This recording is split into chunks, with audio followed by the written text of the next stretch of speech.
नबी पाक सल्लल्लाहु ताला अलैहि वसल्लम की मोहब्बत में अंग्रेज़ों का जब ये दौर था तो उस दौर के अंदर एक कमिश्नर जो कि ईसाई है, वो ईसाई कमिश्नर, अब पहले होता ये था कि जो दफ्तर होते थे वो फ़ारसी होता था दफ्तर, तो फ़ारसी दफ्तर था तो उस ईसाई को फ़ारसी ज़बान सीखने का शौक़ पैदा हुआ और ज़रूरत थी उसकी।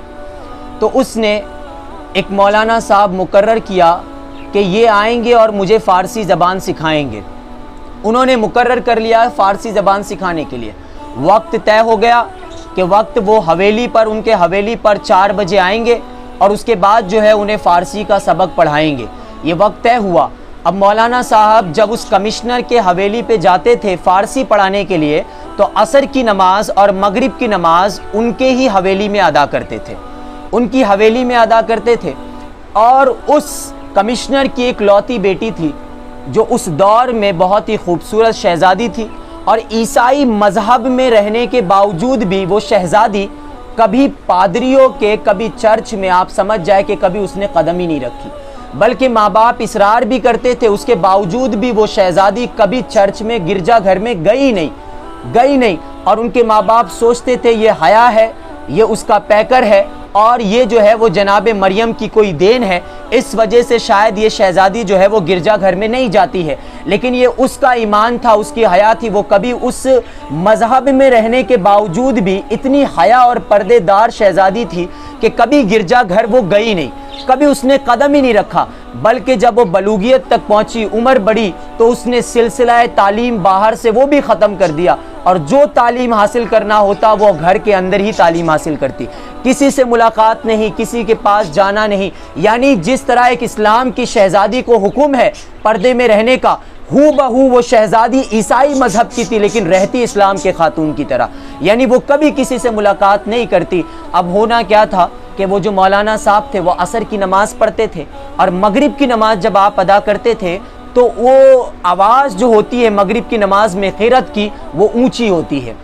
जब वो ऊंची आवाज़ में कुरान पढ़ा करते थे नमाज की हालत में तो हवेली में उनकी आवाज़ गूंजा करती थी। अब होना ये था कि जब वो आवाज़ गूंजती तो वो कुरान पाक की आवाज़ थी और कुरान पाक की आवाज़ में अल्लाह ने वो बरकत रखी है कि बीमार को सुना दिया जाए तो शिफा याब हो जाता है और बेचैन लोगों को सुना दिया जाए तो उसे करार मिल जाता है।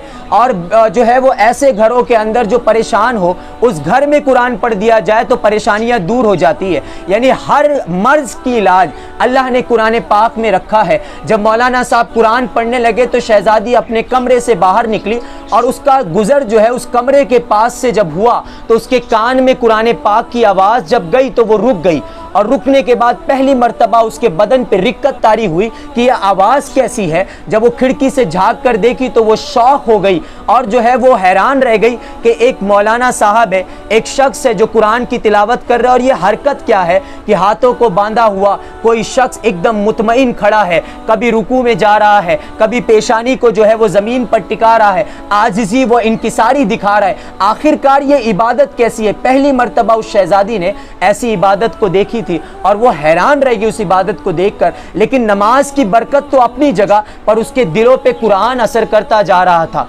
जैसे जैसे कुरान सुनती जा रही थी उसके दिलों में बेचैनियां जो है कुरान के हिसाब से जो है वो बढ़ती जा रही थी। अब नमाज मुकम्मल हुई तो शहज़ादी कमरे में गई, लेकिन कमरे में जाने के बाद भी उसे वही आवाज़ की रिक्कत जो है उसके पर तारी थी।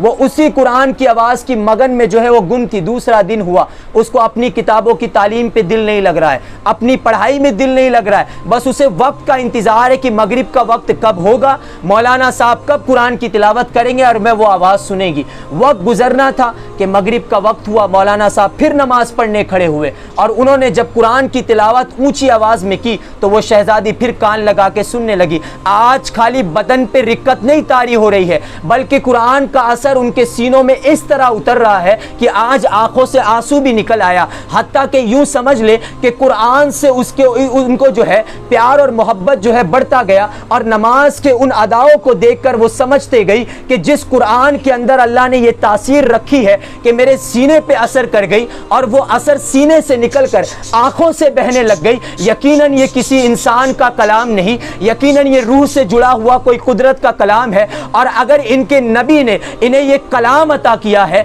इनके नबी ने अगर ये इन्हें नमाज की अदा अता की है, जब इस कुरान की तिलावत में और नमाज की अदा में इतनी बरकत है, तो उस रहमतुल लिल आलमीन का क्या आलम होगा, उस नबी का क्या आलम होगा। उसके सीने में समझ ले सिर्फ कुरान का प्यार नहीं बल्कि साहिबे कुरान का प्यार भी पैदा होने लगा। वो अपने कमरे में चले गई। आज तक ये शहजादी न कमरे से निकलती थी, न कभी अपने बाप से कोई फरमाइश करती थी, लेकिन आज ये सज धज के अपने आप को निखार कर अपने बाप के घर में दाखिल होती है और कहती है, फादर मेरी एक ख्वाहिश है, क्या तुम पूरी करोगे। तो बाप ने कहा, बेटी आज तक तूने कुछ मांगा नहीं और आज मांग रही है तो पूछ रही है पूरा करूंगा कि नहीं करूंगा। तू अपनी जबान तो हिला, तू जो मांगेगी मैं तुझे अता कर दूंगा। आज तक तूने कुछ नहीं मांगा, आज मांगने आई है तो मैं तुझे क्यों नहीं दूंगा। शहजादी ने कहा, वालिद साहब मुझे ज़्यादा कुछ नहीं चाहिए, जो मौलाना साहब आपको फ़ारसी पढ़ाने आते हैं मेरी ख्वाहिश है कि वो मौलाना साहब मुझे भी फ़ारसी पढ़ाने आए।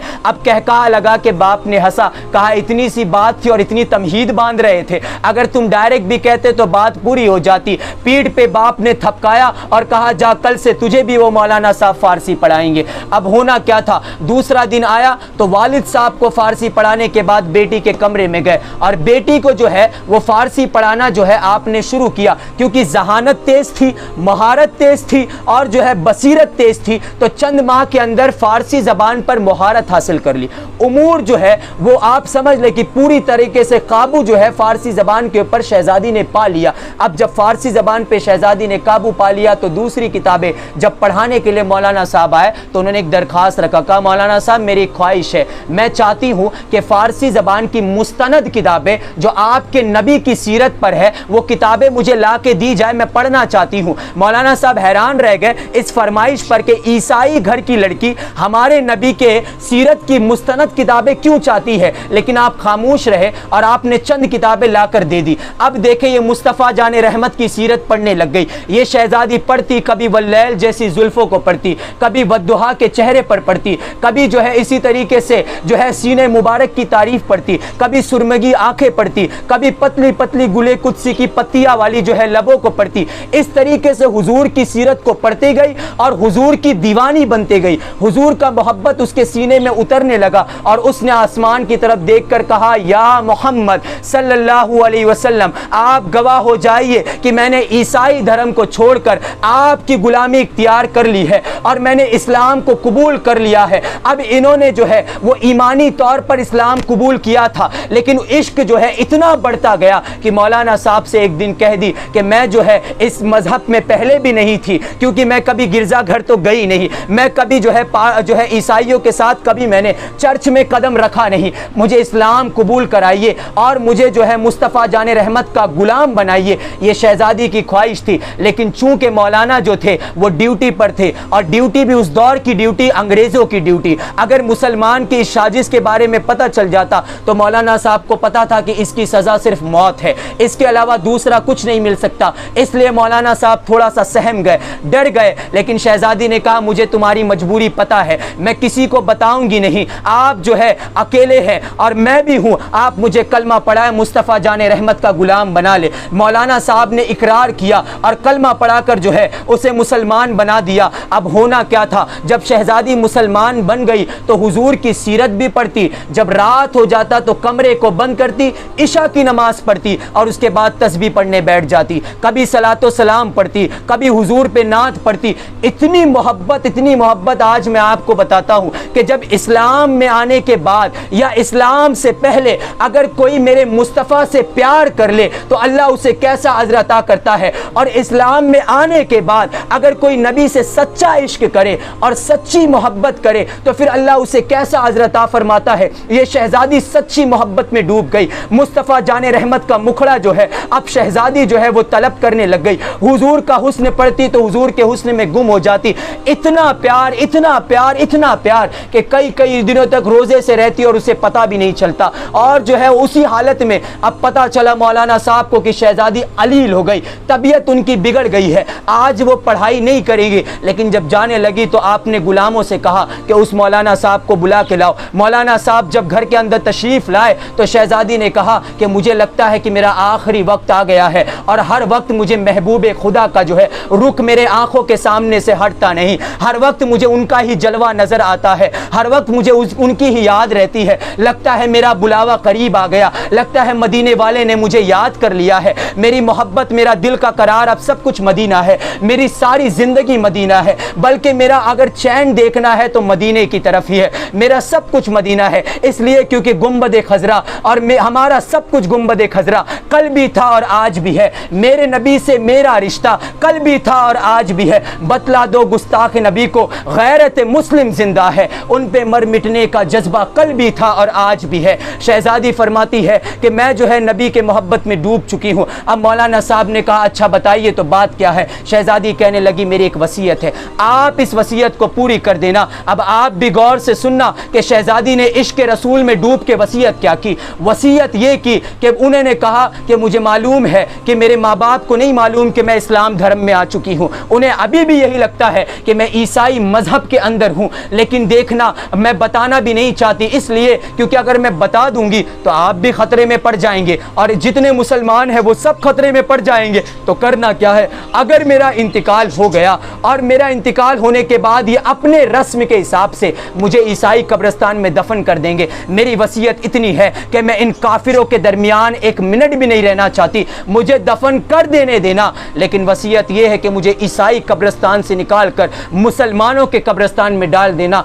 ताकि मैं उनके बीच में रहूं जो मुस्तफ़ा जान रहमत का कलमा पढ़ते हैं, ताकि उनके बीच में रहूं जो मुस्तफ़ा जान रहमत के गुलाम है। अब मौलाना साहब कहते तो क्या कहते, वसीयत कोई आसान नहीं थी, ये बहुत ही मुश्किल वसीयत थी कि कब्र में से जिस्म को निकाल कर दूसरे कब्रिस्तान में दाखिल करना, वो भी अंग्रेजी हुकूमत में, वो भी जो है बरतानवी हुकूमत में, जो कि मुसलमानों पे जुल्म किया करते थे। लेकिन उन्होंने जो है वो वसीयत के बारे में सुना तो कहा कि अल्लाह आपकी उम्र में बरकत दे, और अगर अल्लाह को यही मर्जी है कि आपको जाना है तो इंशाअल्लाह ताला मैं वसीयत को पूरा करूंगा। ये कहकर मौलाना साहब चले गए। लेकिन होना क्या था कि चंद दिन गुजरे, चंद दिन बल्कि चंद दिन गुजरे तो खबर आ गई कि शहजादी जो है वो विसाल कर गई, शहजादी का इंतकाल हो गया।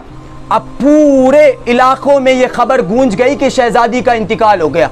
मौलाना साहब को भी खबर हो गई कि शहजादी का इंतकाल हो गया। अब मुसलमानों ने उसमें जो है देखा कि इन लोगों ने अपने रीत रिवाज के हिसाब से जो है वो ताबूत होता है, ताबूत में बॉडी को रखी जाती है और उसके बाद लेके जाया जाता है। ईसाई मजहब के हिसाब से शहजादी को सजा दजा कर ताबूत में डालकर लेके जाने लगे।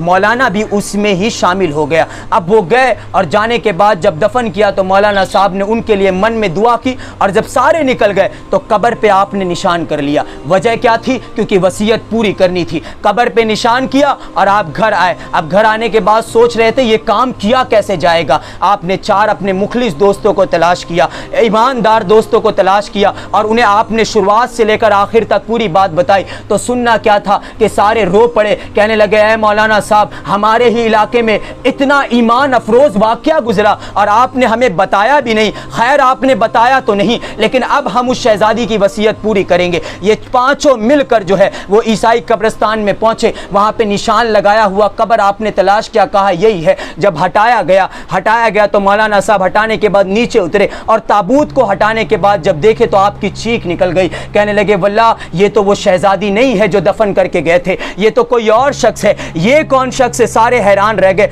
चारों लोगों ने जब बड़ा गौर से देखा तो देखने के बाद कहा अरे ये फला इलाके का मिर्जा है, ये तो मुसलमान है, ये इसमें कैसे आ गया? तो मौलाना साहब ने कहा हम कुदरत के इस उलझन को नहीं समझ सकते, कुदरत के इस जो है इस करिश्मे को और कुदरत के इस जो है इस तरीके के बयान करने को हमारी अकल नहीं समझ सकती। हमारी अकल इसके नीचे है और कुदरत जो है हमसे परा है, कुदरत जो है वो आगे है। ये कुदरत का क्या खेल है? मौलाना साहब ने कहा नहीं समझ में आया। सारे लोग घर आ गए और घर आने के बाद उस शख्स ने कहा एक काम करते हैं, हम उस इलाके में जाते हैं और उस मुसलमान शख्स की तलाश करते हैं कि क्या हाल है। दूसरे दिन गुजर हुआ और जब वो वहां पहुंचे तो पता चला हाँ मिर्जा साहब जो है उनका परसों ही इंतकाल हुआ हुआ था, आज उनकी तीजा है। सारे लोग ने जो है उसमें शिरकत हुए, गम की बातें की और बाद में कहा देखें हम दोस्त हैं, तो हम दोस्ती निभाना चाहते हैं, हमें कब्र बता दे, हम फातिहा पढ़ना चाहते हैं, हम अपने दोस्ती का हक आखिरी बार अदा करना चाहते, फातिहा पढ़ना चाहते। सारे लोग कब्रिस्तान मुसलमान के ले गए और मौलाना साहब ने फिर से उस कब्र की निशानदेही कर ली। वापस आए, रात हुआ, ये बड़ा खतरनाक मंजर है। लेकिन देखे इश्क रसूल में डूबी हुई शहजादी जो दुनिया से जा चुकी है, लेकिन आज भी उनके लिए एक अल्लाह काम करा रहा है। अब जो है ये कब्रिस्तान पहुंचे और जब उन्होंने मिट्टी हटाई, अब मुसलमानों का कब्रिस्तान है, मिट्टी हटाई, जो पहचानता था वो नीचे उतरा। उसने जो है वो जो लकड़ी लगाई जाती है ताके, वो ताक एक के बाद एक हटाने के बाद जब उसने कफन को, पहले तो डर रहे थे कि कफन खोला जाए कि ना खोला जाए, लेकिन बड़ी हिम्मत के बाद जब चेहरे से कफन हटाया तो वो भी चीख पड़ा, वल्लाह ये तो वो शहजादी नहीं है, ये तो चेहरे से कोई अरबी मालूम होता है, कोई अरब का शख्स मालूम होता है। उन्होंने फटाफट कफन को बंद किया, मिट्टी डाले और घबराए पसीना छूटते हुए पहुंच गए। कहने लगे कुदरत ये क्या खेल है। वहां ईसाई कब्र में गए तो मुसलमान आदमी की शख्स मिली, यहां मुसलमान के कब्र में आए तो अरबी की शख्स मिली, तो शहजादी गई कहां? फिर शहजादी को तलाश कहां किया जाए? ये थके हारे घबराए मौलाना घर आए, हल्की सी आंख लगी थी, फरमाया जाता है हल्की सी आंख लगी तो बहुत ही खूबसूरत एक ख्वाब नजर आया। ख्वाब में क्या देखते हैं कि वो शहजादी मेरे सामने आ रही है और हूरों की झुरमटे उनको घेरी हुई है। शहजादी ने सलाम किया अदब और सलाम करके कहा मेरा क्या बनना था, मैं जब मेरी रूह जब निकली तो अल्लाह ने मुझे अनवारों में नहलाया और मुस्तफ़ा जाने रहमत का मुझे दीदार कराया। उसके बाद ये हूरों के झुरमट में